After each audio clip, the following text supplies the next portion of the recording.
Mm. Buddhism is a philosophy of life more than a religion, because essentially they're not really worshipping Buddha. They know Buddha Mm. died. No. It's a teaching philosophy, which actually contains very much similar teaching to Jesus. Love Mm. one another, the golden rule, treat people the way you want to be treated. I was in Cambodia, Vietnam, Thailand in March, and I found it very interesting looking at the Buddhist temples and the philosophy and looking at how they did things and why they did things, and was like, okay, and not in a negative way. I didn't go over there. I was just interested to see, well, what was this really about? Now, obviously, Jesus is not at the center of it, but that doesn't mean that there isn't truth contained within it. Yeah. And in terms of meditation and how you focus, how you come to a place of rest, using music and using certain things and frequencies can be helpful. Mm. But what we're not doing is applying Buddhist philosophy as a Buddhist.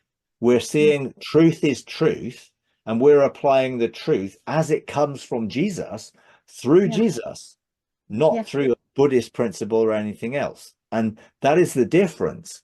And I know people will say, yeah, but if you that the root of it is evil, therefore you can't.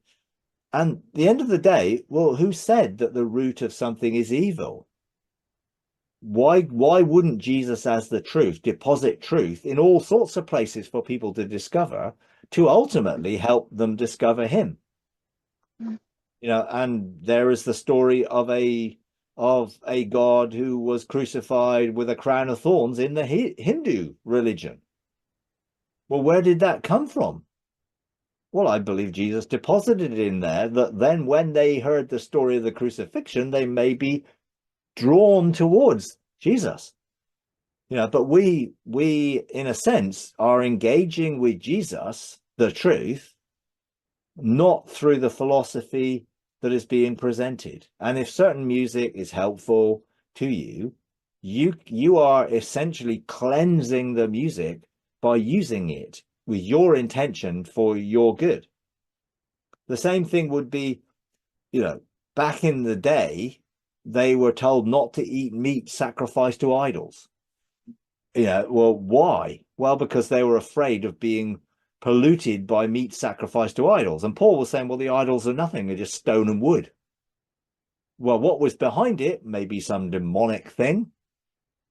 But when you ate the meat, you were not worshipping the demonic thing. You were just eating a piece of meat. Just because it had been sacrificed to an idol doesn't mean there was any power in it to harm you. And Paul was trying to help them see, that it had no power, only what you gave it. So if you thought that this was a negative thing and you shouldn't do it, then don't do it. Because you are then going against your own conscience, and that could be a negative thing. But actually, there is nothing negative actually about the piece of meat. So why not eat it? And that was what Paul was trying to get over to them. Don't be in bondage to these things. If you don't want to eat it, don't eat it. But if you do want to eat it, eat it. It's not going to have any negative effect on you because it's just a piece of meat.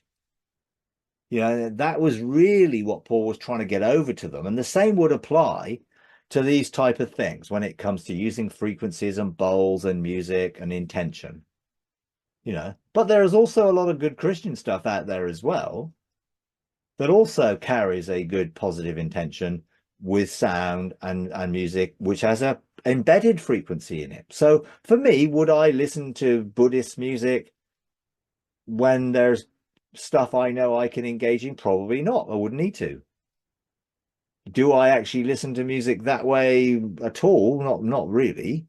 But I do know, Samuel, who's part of our ministry, writes and composes a lot of music, which has a positive intention built in for our activations and for those things. And I know that they are all very positive with a positive intention. So if anyone's got any doubt, use something which you know is coming from a good source. If you're concerned about it. But I don't necessarily believe you need to be concerned about it. You could say that the writer of the music placed something in the music to deceive you. You know, that, and the writer could, but that doesn't mean that you have to be deceived by it, because you carry a higher truth. So you can cleanse a piece of music if you want to, so that its embedded goal is not going to affect you negatively because you choose something different. And I would say for a lot of people, don't listen to that stuff because you're not in a place to know how to handle that stuff. So don't listen to it. Don't bother. Find some Christian stuff to listen to that you know has got some good intentions, you know. But for those who are mature enough to be able to know how to handle something and not be affected by it, so it's not going to affect you like the meat sacrificed to idols was not going to be affecting mature people. But Paul said, if you're weak and you feel that this is going to affect you, well, don't eat it, because you will empower it to affect you negatively by your belief. So what you believe in it is the key. So I would not be, you know, too bothered by some of the philosophy behind some of it.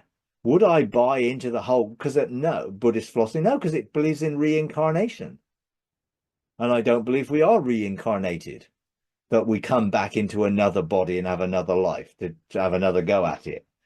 I believe we get one life, and therefore we should make the most of that one life, and then that life continues after death. If you were to die, and I don't believe you have to die. So in a sense, you know, we just need to take a view which comes through Jesus, the truth, and uses Jesus as the truth to validate and give us insight into anything. Does it carry the right frequency? That's always how I'm going to check. Does it have a frequency of love on it? If it does, I know that God is love, and therefore that's going to be aligned to him, whatever the source, because I know the frequency of love that is God. And if something is in resonance with God, I don't have a problem with it, no matter where it's come from, you know, because truth is truth. Love is love. Pure, I mean, real love. I'm not talking about erotic love or things that we would do in a humanistic way, but true agape God love is what we can measure whether things are good or not or against. If you enjoy these videos, would you please take a moment to like, comment, and subscribe? It really does help. Thank you very much.